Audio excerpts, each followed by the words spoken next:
1597년 정유년, 조선의 운명이 한 남자의 어깨 위에 놓여 있습니다. 그는 바로 통제공 이순신. 알고 계신가요?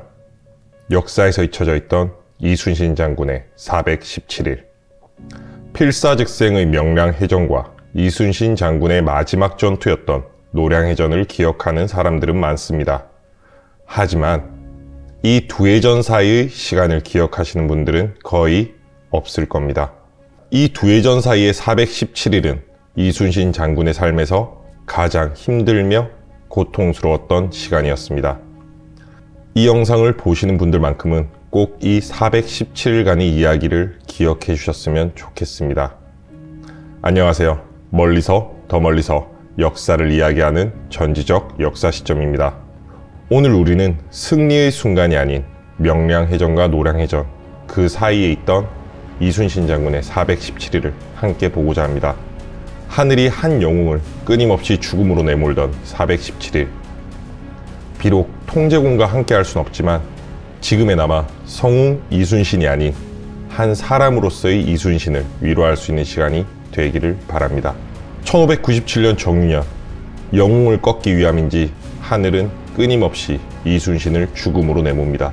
1597년 2월 26일, 통제공은 원균과 간신들의 모함으로 파직을 당하고 금부에 투옥됩니다. 통제공 이순신에게 끊임없는 신문과 모진, 고신이 한 달 넘게 가해집니다. 1597년 4월 1일, 결국 통제공은 백의 종군 형벌을 받고 옥중 생활을 마치게 됩니다. 몸은 이미 만신창이. 하지만 마음만은 굳건했던 통제공에게 비보가 날아듭니다. 1597년 4월 11일, 이순신의 어머니 변씨가 통제공이 투옥되었다는 소식에 80대의 노구를 이끌고 여수에서 아산으로 오던 중 병을 얻어 배에서 돌아가시게 됩니다. 1597년 4월 13일, 이순신은 어머니의 병고를 접하게 됩니다. 강철 같던 그의 마음이 일순간 무너지게 됩니다. 일찍이 길을 떠나며 어머님 영전에 하직을 구하고 목 놓아 울었다. 어이할꼬 어이할꼬, 천지간에 나 같은 자 또 어디 있으랴. 차라리 빨리 죽느니만 못한다. 하지만 풍전등화의 조선은 그에게 어머니의 3년상조차 허락하지 않습니다. 1597년 4월 19일, 그토록 의지하고 사랑했던 어머니, 아들을 전장으로 떠나는 순간조차 가거라, 부디 나라의 치욕을 크게 씻어라 라고 일갈하던 통제공의 어머니. 어머니를 기를 수 있는 것은 오직 스스로 지은 시 한 편뿐이었습니다. 나라에 충성을 다하고자 했으나 죄가 이미 미쳤고, 부모에게 효도를 다하고자 했으나 부모마저 돌아가셨네. 세상에 어찌 나 같은 사람이 있으랴. 속히 죽느니만 못하다. 1597년 7월 16일, 이미 만신창이인 통제공의 몸과 마음에 다시 한 번 더 화살이 날아와 꽂힙니다. 3년 7개월간 한산도 통제영에서 피와 눈물로 키웠던 조선 수군과 300척의 전선이 원균의 무능으로 칠천량에서 불타버리게 됩니다. 1597년 8월 15일, 이순신은 다시 갑옷을 입고 칼을 찹니다. 통제공으로, 그리고 충무공으로 다시 한번 전장으로 나아가는 이순신. 하지만 그에게 남은 것은 오직 12척의 배. 수군을 해체하라는 선조의 명에 통제공은 비장한 마음으로 상유 12의 장계를 작성합니다. 신에게는 아직 12척의 전선이 있사오니 죽을 힘을 다해 맞서 싸우면 이길 수 있습니다. 전선은 비록 적으나 미천한 신이 아직 죽지 아니하였으니 적들이 감히 우리를 업신여기지 못할 것입니다. 결국 작은 수군이 남아 지키게 되었지만 몇 개월간의 고난과 역경으로 그의 몸은 정상이 아니었습니다. 1597년 8월 21일의 난중일기, 광난으로 몹시 아파 인사불성이 되었다. 1597년 8월 22일의 난중일기, 일어나 움직일 수 없었다. 몸을 회복할 시간도 없이 결국 결전의 시간은 다가왔습니다. 1597년 9월 16일, 통제공 이순신은 단 13척의 배로 울돌목으로 나서게 됩니다. 필사즉생을 말하며 죽음과 삶이 마주보는 바다 위에 선 이순신. 해남 어림포에 직결한 외선 333척 중 세키분의 함대 133척이 명량으로 진입합니다. 눈앞에는 죽음만이 있었지만 죽음 너머의 삶과 조선의 수호를 위해 통제군은 싸웠고 싸워 이겨냈습니다. 당시 조선과 일본에서 이 전투의 승산을 가늠해냈던 사람은 단 한 명, 통제공뿐이었습니다. 이순신이었기에 승리를 예상했고 이순신이라 이겼으며 이순신이 아니었다면 시작하지도 못했을 전투였죠. 난중일기에는 이렇게 기록되어 있습니다. 적선 30척을 깨부수자 적선들이 물러나 도망치니 다시는 아군에게 접근하지 못했다. 이는 실로 천행이었다.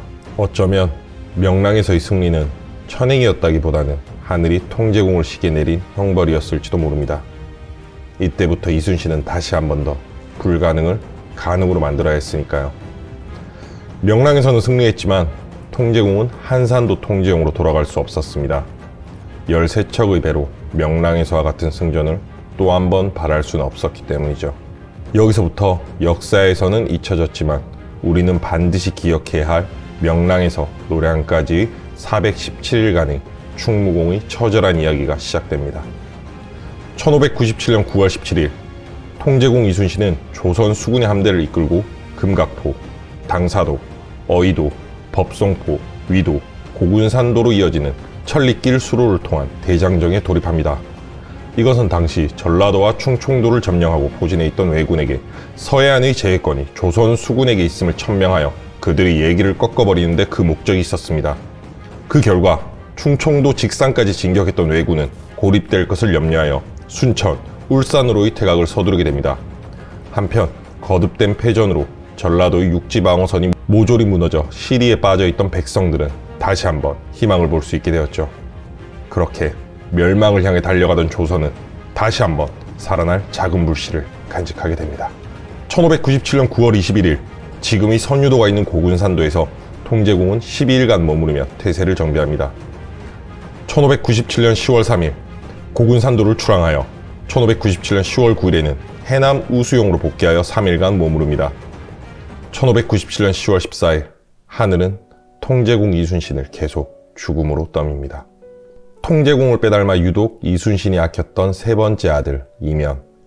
고향 아산에 쳐들어온 일본군과 싸우다 전사하게 됩니다. 바다에서 이순신이 외놈들을 죽일 때 땅에서는 외놈들이 통제공의 아들을 죽였습니다. 이 소식을 들은 이순신은 결국 통곡하고 맙니다. 하늘이 어찌 이리 어질지 못하시더냐. 간담이 타고 찢어지는 듯하다. 내가 죽고 내가 사는 것이 이치에 맞거늘 내가 죽고 내가 살아있으니 이렇게 어긋난 이치가 어디 있으랴. 천지가 흑암에 덮이고 해조차 빛이 변했구나. 슬프다 내 아들아. 내가 나를 버리고 어디로 갔느냐. 내 재주가 뛰어나 하늘이 이 세상에 놔두지 않은 것이냐. 내 죄가 많아 내 몸에 미친 것이냐. 내 지금 세상에 살아있으나 이제 어디에 의지하랴.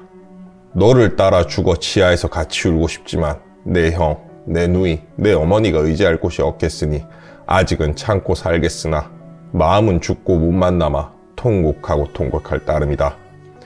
하룻밤 지내기가 1년 같도다. 하지만 조선은 여전히 통제공의 죽음을 허락할 수 없습니다. 통제공이 살아야 조선과 모든 백성들이 살 수 있다고 모든 백성과 조선이 통제공을 붙잡고 있었습니다. 1597년 10월 29일 통제공은 다시 한번 서해를 거슬러 목포 고화도에서 108일간을 머물며 함대를 재건하기 시작합니다. 한산도 통제공은 유명하지만 고화도 통제공은 많은 분들이 생소하실 겁니다. 왜 이순신은 고화도를 선택했을까요? 정유년에 기록된 고화도 유어비를 살펴보면 이 섬은 남쪽에서 서쪽으로 이어지는 바닷길로 오른편으로는 영남과 닿아 있고 왼편으로는 서울길이 트여 있어서 가까이로는 전선의 군량을 공급하여 승리를 기약하고 멀게는 행제소의 식량을 내어 궁색함이 얻고자 하였다 라고 기록되어 있습니다. 서해를 거쳐 서울로 올라가는 길목인 동시에 영산강과 이어져 호남으로 들어갈 수 있는 전략적 요충지였습니다. 그리고 행제소의 식량을 수송할 목적까지 가지고 있었죠. 자신을 믿지 않고 항상 의심했던 손조에게 곡식을 전달할 걱정까지 하고 있던 통제공. 저는 이 유어비를 보면 항상 울컥합니다. 이렇게 고화도에서의 108일 동안 수군 재건의 불꽃이 타오르기 시작합니다. 40척이 넘는 전선을 건조하기 시작했으며 통행첩을 통해 간첩선을 구별하여 해로의 안전을 보장합니다. 안전이 보장되면서 백성들은 다시 모이고 군량도 확보되기 시작하죠. 고화도에서의 108일은 죽음이 아닌 삶을 위한 시간이었습니다. 1598년 무술년, 통제공의 마지막이 다가오고 있습니다. 1598년 2월 17일, 이순신은 완도의 고금도로 통제영을 옮깁니다. 충무공의 마지막 통제영이며 호남의 바다를 통제할 수 있는 전략적 요충지였죠. 산봉우리가 중첩되어 있어 그 형세가 한산보다 더 좋다는 말을 통제공이 들은 곳입니다. 그리고 1593년부터 둔전을 일구어 경작지가 넓고 농사를 지을 백성도 많았습니다. 이렇게 조선 수군은 힘을 비축하기 시작합니다. 7천량의 처참한 대패에서 조선 수군은 괴멸에 가까운 타격을 입었지만 패배할 당시 함대의 절반 정도는 다른 쪽으로 도망치는데 성공했었습니다. 이들이 다시 고금도로 모이기 시작합니다. 이렇게 통제공 이순신으로 인해 정유재란의 흐름 자체가 바뀌고 있었습니다. 그리고 명나라에서도 원군으로 수군을 파견했습니다. 하지만 그들의 장수는 진린으로 탐욕이 많고 조선 자체를 업신여기는 사람이었죠. 하지만 이후 통제공을 가까이서 지켜본 진린은 이순신에게 진심으로 감복하게 됩니다. 충무공의 성품과 능력을 보고 이순신은 세상을 주무르는 재주와 하늘을 메울 정도의 공로가 있는 사람이다 라는 글을 남기기도 했죠. 당시 명나라는 조선을 속국이라 하여 신하들은 물론 왕인 선조까지 무시하는 경우가 태반이었습니다. 하지만 명나라의 고관대작이 자신보다 나이가 2살 어린 통제공에게는 노야 또는 이하라는 존칭으로 불렀으며 자신이 탄 가마가 감히 충무공이 탄 가마보다 먼저 나가는 일이 없도록 했을 정도였죠. 하지만 이런 점이 아마 선조가 이순신을 질투하고 경계하는 원인 중에 하나였을 겁니다.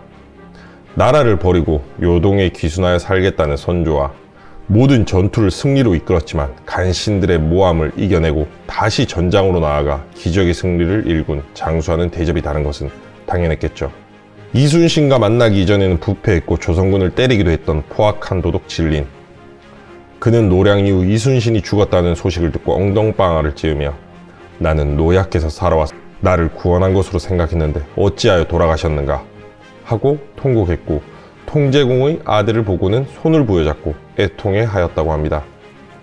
이순신의 지휘를 받으며 엄한 군율 때문에 곤욕을 치렀던 명나라 수군 장교들도 함께 통곡하였다고 합니다. 이제 다시 한번 고금도의 통제영으로 돌아가 보겠습니다. 1598년 7월 19일 도도 타카토라와 가토 요시아키가 이끄는 일본 수군이 고금도 통제영에 기습 공격을 시도하게 됩니다. 그러나 사전 정찰로 적의 기습을 파악하고 있던 통제공은 거금도와 녹도 인근의 함대를 배치하여 일본 함대에게 역공을 가합니다. 이 공격으로 외선 50여 척이 격침되게 됩니다. 조선과 명나라의 연합수군이 결성된 이후에 첫 전투였는데 명수군의 지휘관이었던 진리는 본인의 함대를 출동시키지 않고 오직 전황만을 관망하고 있었다고 하죠. 하지만 압도적인 조선 수군의 승리를 보고 본인의 전공이 없어 애꿎은 부하들에게 역정을 냅니다. 이를 본 이순신은 외적의 수급 40개를 진린에게 나눠줍니다. 당근과 채찍을 적절히 이용한 거죠. 역사적으로 군공을 증명할 수 있는 가장 큰 수단이 수급이었는데 원군으로 참여한 명나라 장수들의 입장에서는 이것이 상당히 중요했습니다. 여담으로 이순신은 항상 부하들에게 너희의 공을 전부 조정에 잘 보고할 테니 적의 수급에 너무 연연해하지 말고 싸우라고 자주 당부했다고 합니다. 이와 반대로 원균은 전투 시에는 소극적으로 임하다가 전투가 끝나면 갈고리로 시체만 모으는 것도 모자라 조선 백성들을 죽이고 왜군의 수급이라고 거짓 보고하는 천인공노할 만행을 벌이기도 했죠. 1598년 8월 18일 일본에서 도요토미 히데요시가 사망하게 됩니다. 그는 결국 이순신의 벽을 넘지 못하고 눈을 감게 됩니다. 도요토미는 유언으로 조선에서 모든 일본군의 철수를 명합니다. 7년 전쟁의 종말이었죠. 1598년 9월 20일에서 10월 7일 일본으로 철수 예정인 일본의 주력군을 몰살하기 위한 작전이 계획됩니다. 울산 외성, 사천 외성, 순천 외성을 동시에 공략하며 바다에서는 수로군을 편성하여 동시에 압박하는 사로병진 작전이 실행된 거죠. 지상군 3만 6천과 수군 1만 5천 명이 합해진 총 5만 1천 명이 동원되는 대규모 작전이었습니다. 1598년 10월 3일 순천 외성 공략을 위해 육지를 통해 외성을 먼저 공격하기로 한 명나라의 장수 유정. 유정은 고니시 유키나가에게 뇌물을 받고 전쟁에 참여하지 않습니다. 결국 아무것도 모르는 수군만이 외성을 향해 진격하죠. 수군은 애초에 공성을 준비한 부대가 아니었기 때문에 육군이 주저앉은 시점부터 작전은 이미 실패라고 봐야 했습니다. 하지만 이순신이 이 상황 속에서도 적의 빈틈을 찾아냅니다. 결국 전투의 성격은 정박한 외 수군과의 해전으로 바뀌게 되죠. 결국 장도에서 조선 수군은 30여 척의 외선을 격침시키고 11척을 납포했으며 왜군 3,000명을 사살하게 됩니다. 그러나 이 장도 전투는 이전의 해전들과는 달리 조명연합군 측의 피해가 비교적 컸습니다. 조선의 바다에 익숙하지 않았던 명수군이 왜군의 포위망에 걸려들어 800명의 사상자가 나왔으며 이를 구출할 수밖에 없었던 이순신의 수군은 계획된 시간에 퇴각을 하지 못하게 됩니다. 결국 썰물대를 놓쳐 대장서들 뻘밭에서 줄로 끌어 빼내어 퇴각하는 등 고전을 겪었으며 명군을 구출하기 위해 급파되었던 별동대와 그 지휘관인 사도첨사 황세득과 군관 이청일 등 조선 수군 130명 역시 전사하였습니다. 그래도 이런 답답한 명의 수군 또한 통제국 이순신은 껴안아 함께 갑니다. 오직 조선과 백성을 위해서였겠죠. 외교성 전투 이후 통제공은 다시 한 번 더 전쟁 준비에 박차를 가합니다. 새로 만들어지는 전선들, 점점 더 강해지는 훈련된 정예병, 바다 건너 찾아온 명수군들, 옛 조선 수군의 영광이 서서히 돌아오고 있었습니다. 마침내 이순신은 내일을 생각할 수 있게 되었습니다. 다시 한 번 더 바다에서 외적들과 싸울 준비가 된 거죠. 명랑에서의 승리, 그것은 천운이 아닌 통제공에게 하늘이 내린 형벌이었을지도 모릅니다. 결국 하늘은 울돌목에서 통제공의 죽음을 허락하지 않았습니다. 1598년 11월 19일 이순신과 명나라의 수군은 순천 앞바다를 완전히 봉쇄하고 있었습니다. 그 결과 일본의 주력군은 오도 가도 못한 채 순천 외성에서 농성을 하고 있는 상황이었죠. 일본 퇴각군의 대장 고니시 유키나가는 일본으로의 안전한 퇴각을 원하고 있었습니다. 순천 앞바다의 포위망을 뚫기 위해 명나라 군대에게 뇌물을 주어 연락선 한 척을 은밀히 내보내는 데 성공하죠. 경상도 쪽에서 철군하던 일본 함대는 연락선을 통해 구원 요청을 받게 됩니다. 그리고 고성과 사천 방면의 일본 함대가 고니시 유키나가의 구원을 위해 노량바다로 진격합니다. 일본 함대의 규모는 약 500척, 하지만 조선군과 명군의 전선은 다 합쳐도 130여 척에 불과했습니다. 심지어 진리는 열악한 명군의 전선 대신 조선의 판옥선을 빌려 타고 있을 정도였죠. 통제공 이순신은 이제 여수와 사천, 양쪽의 외 수군의 포위를 당할 위기에 처하게 됩니다. 순천만의 넓은 바다에서는 포위를 당한 채 싸우기엔 너무 불리하다고 판단한 통제공 이순신. 결국 최후의 전투를 위해 봉쇄를 풀고 폭이 좁은 목인 노량으로 전장을 이동합니다.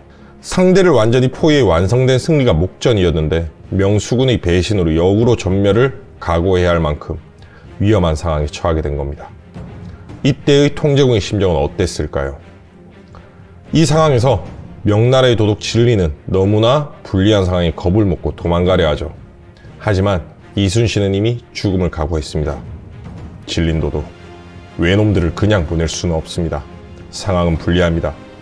그래서 나는 노량을 선택했습니다. 나의 모든 전투에서 적은 항상 급류처럼 밀려왔고 나는 언제나 그 앞에 서 있었습니다. 순천의 적과 남해의 적을 모두 막기는 힘들 수도 있습니다. 이 전투가 마지막 고비가 될 것입니다. 길고도 길었던 7년 전쟁의 마지막. 나는 죽음이 기다린다 하더라도 결코 저들을 그냥 보낼 수는 없습니다. 나 이순신을 믿으시길 바랍니다. 지금까지처럼 내가 앞장서겠습니다. 통제공 이순신의 결의에 진리는 설득되고 함께 전장으로 나서기로 결심합니다. 이 노량해전은 그동안의 해전과는 다르게 통제공의 선택이 아닌 강제된 전투였습니다. 평소의 이순신 장군의 전략과는 상반됩니다. 왜냐하면 협공을 당할 위험이 내포된 전투였기 때문이죠. 1598년 11월 19일 새벽 2시 어두운 밤 노량의 좁은 바다로 수백 척의 전선이 모여들기 시작합니다. 이렇게 명량에서 노량까지 끊임없이 충무공을 죽음으로 내몰았던 처절했던 417일. 이 긴 시간을 우리는 짧게나마 멀리서 함께 지켜보았습니다. 여러분들은 이 영상을 보며 어떤 감정을 느끼셨나요? 그 마음을 댓글로 남기며 함께 충무공을 추모할 수 있는 시간을 가지면 좋겠습니다. 저는 어린 시절 이순신 장군을 알게 되었을 때는 그저 영웅이라고만 생각했습니다. 하지만 이렇게 나이가 들어 다시 알게 된 이순신 장군은 저에게 너무나도 아픈 사람이 되었습니다.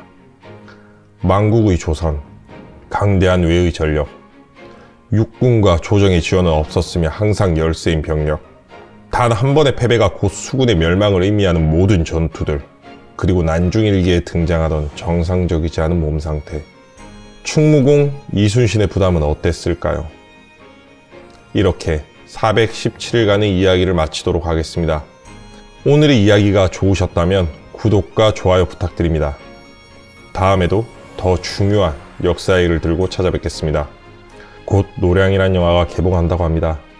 이 영상의 뒷이야기는 노량이라는 영화에게 넘기도록 하겠습니다. 감사합니다.